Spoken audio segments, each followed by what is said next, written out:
सांसद डिंपल यादव जी और अखिलेश यादव जी और समाजवादी पार्टी के हाईकमान से मैं अपील कर रहा हूं कि आपके जो गुंडे हैं, जो मौलाना पर हाथ छोड़ा, क्या आप उनको पार्टी से निकालेंगे?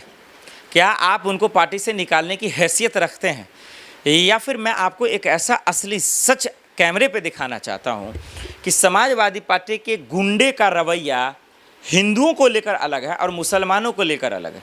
ये कहें या फिर ये कहें कि करनी सेना से उनकी फटती है और मुसलमानों से फटती नहीं है, इसीलिए उन पर जुल्म कर दिया। अब कैसे इसको देखा जाए या कैसे समझा जाए? क्योंकि सोशल मीडिया पर लोग अजीब अजीब तर्क रख रहे हैं और उसको देखकर मेरा मन आया कि चलिए हम इसी को सवाल में तब्दील कर कर पूछ लेते हैं। हो सकता है कि ये बेहतर सवाल हो। वो ये हुआ, यूँ हुआ, पहले मामला समझ लीजिए, फिर मैं आखिर में यही पूछूंगा अखिलेश यादव से और डिंपल भाभी से कि क्या आप थप्पड़ मारने वाले कुलदीप भाटी को क्या आप पार्टी से निष्कासित करेंगे? क्या आप निकालेंगे? और नहीं तो यही समझा जाएगा कि आपके पार्टी के अंदर पक्षपात हो रहा है। चलिए पहले पूरा मामला समझते हैं। अखिलेश यादव और उनकी पत्नी दरअसल जो है डिंपल यादव जी दिल्ली के एक मस्जिद में जाती हैं किसी मीटिंग को लेकर। मुझे मालूम है उनका मकसद इस्लाम से कोई लेना देना नहीं था और ना ही मुसलमान को कोई तकलीफ़ देना था, यहाँ पे मुझे अच्छे से पता। और उसको लेकर जिस तरीके का पहला अल्फाज इस्तेमाल किया मौलाना साजिद रशीदी साहब ने, वो गलत था। उसको माफ़ी मांगनी चाहिए थी और नहीं माफ़ी मांगा, इस वजह से FIR दर्ज भी हुआ और कानूनी उस पर कार्रवाई करती। लेकिन कैमरे पर आकर जब सपाई उनको थप्पड़ मार रहे हैं और ये चुनौती भी दे रहे हैं कि दोबारा ऐसा किया तो मार देंगे और चेतावनी भी दे रहे हैं, तो ये तो सरासरी गलत है। मारने का कहाँ से हक हो गया? जब कानूनी कार्रवाई हो रही है फिर आप मारने वाले कौन होते हैं? पहला। दूसरा, अगर आपको इतनी ही चिंता है कि डिंपल जी के बारे में कोई कुछ कहेगा या समाजवादी पार्टी में जितनी महिला हैं उनके लिए कोई कुछ कहेगा तो आप उनको छोड़ेंगे नहीं। तो अभी मामला कुछ ही हफ्तों का है, सिर्फ एक हफ्ता पहले का, कि सांसद इकरा हसन एक शिकायत लेकर दरअसल कार्यालय में जाती हैं और ADM साहब उनको निकाल देते हैं। वहाँ पर सपाई मर गए थे क्या? ये कुलदीप भाटी को क्या कैंसर हो गया था? क्या इनके दिमाग में जो है दरअसल कीड़ा भर गया था? क्या वहाँ पर मर्दानगी ख़त्म हो गई थी? वहाँ पर क्यों नहीं गए थे उनको बचाने के लिए? इकरा हसन के समर्थन में क्यों नहीं आ गए थे? चलिए छोड़ दीजिए उसे। चलिए योगी पुलिस का मामला। करनी सेना ने कहा कि इकरा हसन से शादी करेंगे। करनी सेना योगेंद्र राणा साहब ने, और उसद्दीन साहब को हम मसाला बनाएंगे। चलिए उसद्दीन ओवैसी साहब अलग पार्टी से आते हैं, उसको छोड़ दीजिए। इकरा हसन तो आपकी सांसद है, आपकी पार्टी के लोग हैं, उनके लिए आपने क्या उखाड़ लिया? ये मैं कुलदीप भाटी से सवाल पूछ रहा हूँ। मैं उन गुंडों से पूछ रहा हूँ जो कैमरे पर दादागिरी दिखा रहा है और समझ रहा है कि मुसलमान को मारकर चुप हो जाएगा।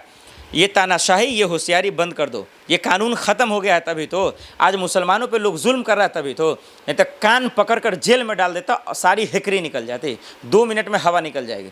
अगर कानून ठीक हो जाए और निष्पक्ष हो जाए तो।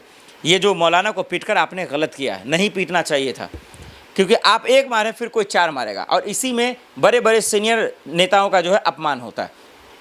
कुलदीप भाटी को पार्टी से निकालना चाहिए तो यहाँ पे कहाँ पे आपकी मर्दानी मर गई थी? अभी तो मैंने आपको लाइव सबूत दे दिया। तो इकरा हसन पे क्यों नहीं बोला आपने? वो आपकी बहन नहीं थी? वो आपके परिवार की नहीं थी? वो समाजवादी परिवार की नहीं थी? आ गए औकात में? बोलो, कोई दम है तो बोल के दिखा दो। तो मेरा कुलदीप भाटी से ये जो है चुनौती है। और अब मेरा डिंपल यादव जी और इकरा हसन और ख़ास करके अखिलेश यादव से अनुरोध है कि ऐसे नेताओं को पार्टी से निकालिए, ऐसे लोगों को पार्टी में जगह नहीं दीजिए। हाँ, मौलाना साहब ने जो गलती की है, साजिद रशीदी साहब ने, कानूनी कार्रवाई हो रही है, FIR दर्ज हुआ है। वो अब जैसा होगा योगी पुलिस अपना उनको जेल में डालेंगे अगर ज़्यादा ख़राब है। हालांकि उनका इंटेंशन भी नहीं था, वो इस्लामिक तौर पर ऐसा कह रहे हैं, लेकिन फिर भी अल्फाज गलत थे, इस बात को समझना पड़ेगा। अब इसके बचाव में कौन कौन आया उसको ज़रा सा देख लीजिए, और बचाव करना किसको किसको चाहिए आइए हम आपको खोलकर बताते हैं। अपर्णा यादव क्या डिंपल भाभी को बचा पाएंगे? अपर्णा यादव क्या इकरा हसन को बचा पाएंगे? बीजेपी के लोग डिंपल भाभी का समर्थन कर रहे हैं, बीजेपी के लोग डिंपल यादव के समर्थन में बोल रहे हैं, लेकिन अपर्णा यादव चुप क्यों है? क्या अपर्णा यादव का ज़मीर जिंदा नहीं? क्या वो समाजवादी पार्टी के परिवार के हिस्सा नहीं? क्या वो मुलायम सिंह यादव के परिवार से नहीं आती? क्या वो बीजेपी में जाकर सब कुछ भूल चुकी हैं? इतना बड़ा मामला हो रहा है, डिंपल भाभी को लेकर इतना तमाशा मच रहा है, पूरा यूपी से लेकर दिल्ली तक, सदन तक लोग सवाल उठा रहे हैं कि मौलाना ने ऐसा क्यों कह दिया, इकरा हसन को करनी सेना ने ऐसा क्यों कह दिया, महिलाओं को लेकर अनिरुद्धाचार्य साहब ने ऐसा क्यों कह दिया, लेकिन कोई खोज नहीं, कोई खबर नहीं। मौलाना से लेकर धर्म गुरुओं तक महिलाओं के पीछे पड़े हैं, गालियां दे रहे हैं, उनका अपमान कर रहे हैं। लेकिन अपर्णा यादव की खामोशी और चुप्पी ये बताता है कि क्या वो मजबूर तो नहीं है, क्या बीजेपी नहीं छोड़ सकती, वो क्या छोड़ने की हैसियत नहीं है। मैं ये इस लिहाज से कह रहा हूँ कि हो सकता है वो अगर खुलकर बोल दे, कानून व्यवस्था पर सवाल उठा ले, तो कहीं पार्टी निकाल दे उनको। क्या आपको डर है इतना? क्या कुर्सी खाने की इतनी लालच भरी पड़ी है? आपके पति को, प्रतीक यादव को, धमकियाँ मिली, 4 से 5 करोड़ वसूलने की बात हुई, पॉस्को एक्ट लगाने की बात हुई। क्या कर लिया आपने? क्या कुछ एफआईआर दर्ज कराया आपने? कहीं गई आप? आपकी सरकार है, आपकी पार्टी है। जब आप लोग कुछ नहीं कर पा रहे हैं किसी का, जब आप लोग कोई एक्शन नहीं ले पा रहे हैं, आम आदमी कहाँ करे? आम आदमी कहाँ जाए? इकरा हसन, जिस तरीके से इकरा हसन को लेकर और जो है पूरे देश की महिलाओं को लेकर जिस तरीके से अनुराधाचार्य ने बयान दिया, और जिस तरीके से मौलाना सिद्दीकी साहब ने, साजिद रशीदी साहब ने बयान दिया डिम्पल भाभी को लेकर, इकरा हसन को लेकर, करनी सेना के जो है उपाध्यक्ष योगेंद्र राणा जो बयान दिया, कितना घिनौना है, कितना घटिया है, कितना लीचा है, कितना चीप है। लेकिन कोई एक्शन हुआ क्या?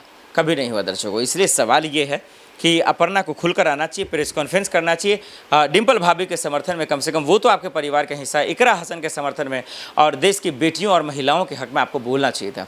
आपको योगी जी, योगी पुलिस से नहीं डरना चाहिए था, महिला आयोग से नहीं डरना चाहिए था, आपको देश के कानून व्यवस्था से डरना चाहिए था, लेकिन उनको चलाने वाले लोगों से नहीं डरना चाहिए था, क्योंकि आप खुद एक जिम्मेदारी की महिला हैं। आप बीजेपी में हैं, आप डबल इंजन की सरकार में हैं, और उसके बावजूद अगर किसी महिला को न्याय नहीं मिल रहा है, उनके साथ बदसलूकी हो रही है, बदमाशी हो रही है, इससे बड़ा शर्मनाक और बेहुदागिरी नहीं हो सकता।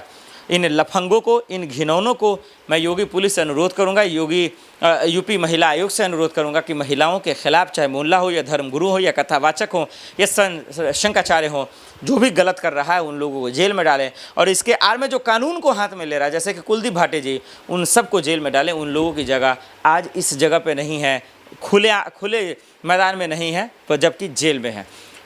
अब इतना ये मामला तूल पकड़ रहा है, लेकिन हम तमाशा देख रहे हैं कि क्या चल रहा है। अखिलेश यादव भी चुपा। हालांकि अखिलेश यादव ने अच्छी बातें कही कुलदीप भाटी को लेकर कि भाई हिंसा किसी भी सूरत में बर्दाश्त नहीं है, हिंसा किसी भी सूरत में जायज़ नहीं है, आपको नहीं मारना चाहिए था। उनको लेकर जब रिपोर्टर ने सवाल पूछा, लेकिन ये बेशर्म कैमरे पे आकर कहता कि भाई हम और भी पीटेंगे, अगर थोड़ा सा कुछ और बोला था और मारेंगे। ये क्या दादागिरी है? क्या ये तानाशाही नहीं है?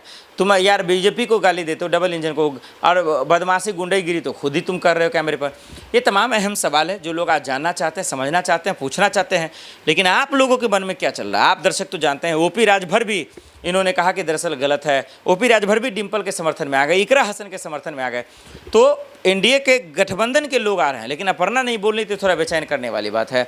ओपी राजभर आ गए समर्थन में, और अखिलेश यादव चुप है। खुलकर उन्हें बोलना चाहिए और इंसाफ करना चाहिए, क्योंकि ओपी राजभर ने कहा कि समाजवादी पार्टी सिर्फ मुसलमानों का वोट लेती है, लेकिन इकरा हसन के समर्थन में बोल नहीं सकते, उनके हक की बात नहीं कर सकते, मुसलमानों के हक की बात नहीं कर सकते। तो ये जो छिछा लेदर वाला दरअसल जो है राजनीति चला है, ये यूपी के लिए और देश के लिए ठीक नहीं है। इन तमाम मसलों पर आपके क्या राय दर्शकों, हमें कमेंट कर जरूर बताइएगा। देश दुनिया की बड़ी खबरों के लिए देखते रहे फॉरवर्ड न्यूज़।